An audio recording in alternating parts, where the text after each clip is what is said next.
নমস্কার, আমি সুকান্ত। ফের আপনাদের সামনে একটা ছোট্ট টপিক নিয়ে এসেছি।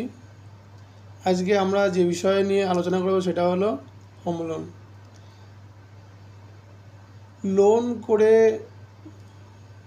ঘর নেওয়ার থেকে রেন্ট দিয়ে থাকা, এর মধ্যে কোনটাকে বেশি প্রাধান্য দেওয়া উচিত?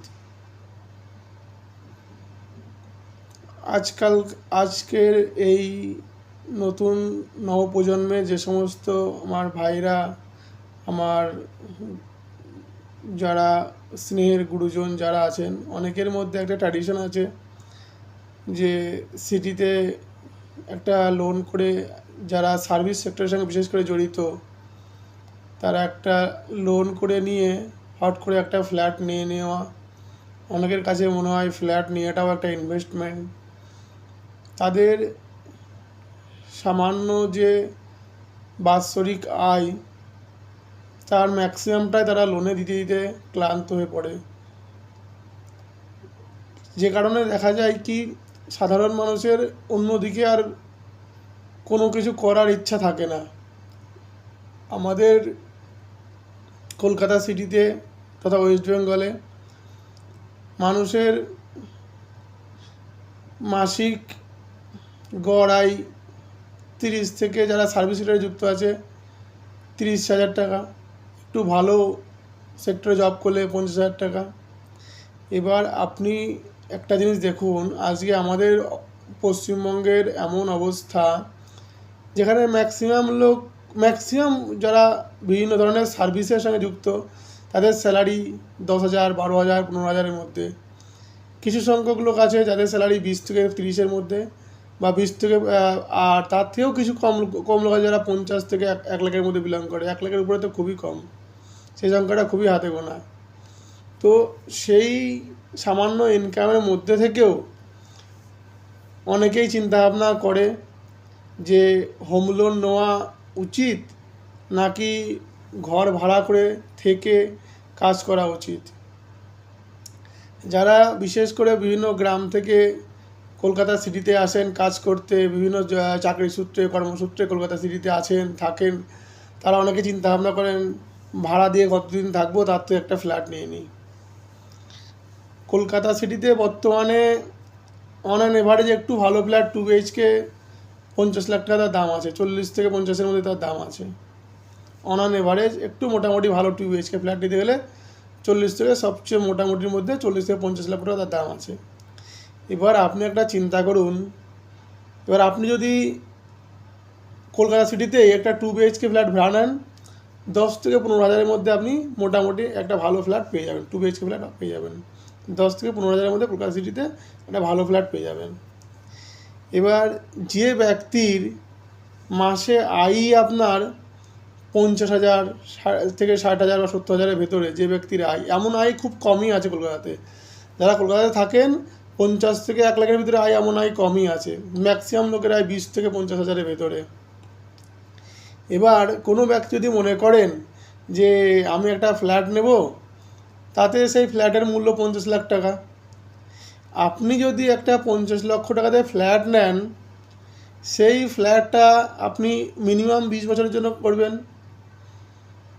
20 বছরের জন্য নিলে পরে আপনার, যদি এখন যে বর্তমানে হোম লোনের রেট অফ ইন্টারেস্ট, সেটা ধরেন 8.75, 8.5 থেকে 8.70, 75 থেকে 9-এর মধ্যে ম্যাক্সিমাম ব্যাংকের মধ্যে। যদি 8.70 থেকে 75 যদি রেটও হয়, 8.75 বা 8.70 এরকম যদি আপনার ইন্টারেস্ট রেট হয়, তবু আপনি 50 লক্ষ টাকা যদি আপনি একটা হোম লোন করান, তার মাসিক আপনার মোটামুটি 44 থেকে 45,000 টাকা ইএমআই আছে, মাসিক ইএমআই।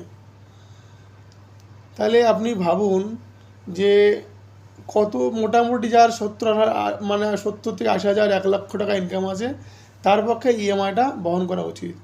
কলকাতা সিটিতে এত বড় একটা রুম ইএমআই দিয়ে ফ্ল্যাট নিয়ে থাকা, তারপরে এক্সট্রা খরচা।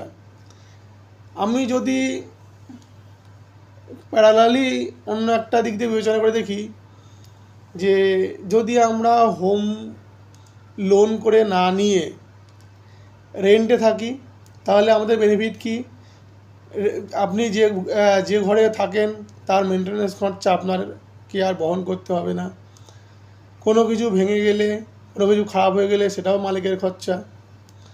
কোনো এক্সট্রা মেনটেন্যান্স খরচা নেই, কোনো সোসাইটি খরচা নেই, কোনো এক্সট্রা কোনো আপনার খরচা নেই। খালি আপনি যে বিল্ডিংয়ে থাকছেন তার ভাড়াটা দেওয়াটাই আপনার কাজ, এছাড়া এক্সট্রা কোনো খরচা আপনার নেই। যখনই আপনি একটা ঘর নেবেন সেখানে আপনার আরও বিভিন্ন ধরনের খরচা চলে যায়।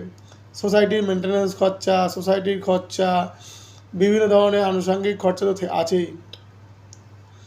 যদি আপনি একটা সামান্য একটা অঙ্কের মাধ্যমে আমি আপনাদেরকে বলি, যদি আপনি ধরুন কলকাতা সিটিতে যদি 50 লক্ষ টাকা দিয়ে আপনি একটা ফ্ল্যাট নেন, সেই জায়গাটা যদি আপনি একটা 10 থেকে 15 হাজারের মধ্যে একটা ঘর ভাড়া করেন, যেখানে 50 লক্ষ টাকার 20 বছরের ইএমআই আসে আপনার 44,000 থেকে 35,000 টাকার মধ্যে, আপনি যদি 15,000 টাকা দিয়েও ঘর ভাড়া নেন তাহলেও আপনার মোটামুটি 30,000 টাকা আপনার বেঁচে যায় মাসের ইএমআই থেকে। সেই 30,000 টাকা যদি আপনি 20 বছর ধরে এসআইপিতে ইনভেস্ট করেন, সেই 30,000 টাকা যদি 20 বছর ধরে আপনি এসআইপিতে ইনভেস্ট করেন, সেই টাকার ভ্যালু দাঁড়াবে আপনার 4 কোটি থেকে 4.5 কোটি থেকে 5 কোটি টাকার ভেতরে। 4 কোটি 87 লাখ প্লাস মোটামুটি ধরুন 4.5 কোটি থেকে মানে 4.5 থেকে 5 কোটি টাকার মধ্যে আপনার সেই সময় ভ্যালু আসবে। যদি সেটা 15% যদি আপনার রিটার্ন হয়, তাও যদি 50% মিনিমাম যদি 50% রিটার্ন হয়, তবুও আপনার 4.5 থেকে 5 কোটি টাকা পর্যন্ত আপনার একটা অ্যাসেট তৈরি হয়ে যাবে। আপনার কি এটা কখনো মনে হয় যে ফ্ল্যাটটা আপনি কিনছেন, সেই ফ্ল্যাটটা 20 বছর পরে গিয়ে আপনি ওই 50 লক্ষ টাকার ফ্ল্যাট 5 কোটি টাকায় বিক্রি করতে পারবেন? কোনোদিন এটা মনে হয় যে এটার কোনো লজিক আছে যে আমি আজকে 50 লক্ষ টাকায় যে ফ্ল্যাটটা কিনলাম, 20 বছর পরে সেই ফ্ল্যাটটা আমি 5 কোটি টাকা বিক্রি করতে পারবো? না, এতটা ইমপ্রুভমেন্ট কখনো হবে না। তাহলে কি ফ্ল্যাট কেনা দরকার নেই বা ফ্ল্যাট কেনা উচিত না? একদম কিনবেন। সিমিলার আমি এটা যে যারা ধরেন 50 লক্ষ টাকাতে একটা ফ্ল্যাট কিনছেন, একটু মোটামুটি ফ্ল্যাটের দামই এখন কলকাতাতে 50 লক্ষ টাকা, 45 থেকে 50। একটু ভালো ফ্ল্যাট নিতে গেলে তো 70 লাখ, 80 লাখ, 1 কোটি, 2 কোটি, 3 কোটির অবধি ফ্ল্যাট আছে। একটু ভালো ফ্ল্যাট নিতে গেলে, আর মোটামুটি ফ্ল্যাট নিতে গেলে 50 লক্ষ টাকা। আমি তো খুব সাধারণ মানুষের জন্য বলছি, যারা খুব মধ্যবিত্ত মানুষ তাদের জন্য বলছি। তাহলে পরে আমার মনে হয় ফ্ল্যাট তাদেরই নেওয়া উচিত, যদি কেউ 50 লক্ষ টাকাতে একটা ফ্ল্যাট নেয়, সে যদি সেখানে 30 লক্ষ টাকা ডাউন পেমেন্ট করতে পারে, সে ফ্ল্যাট নিতে পারে।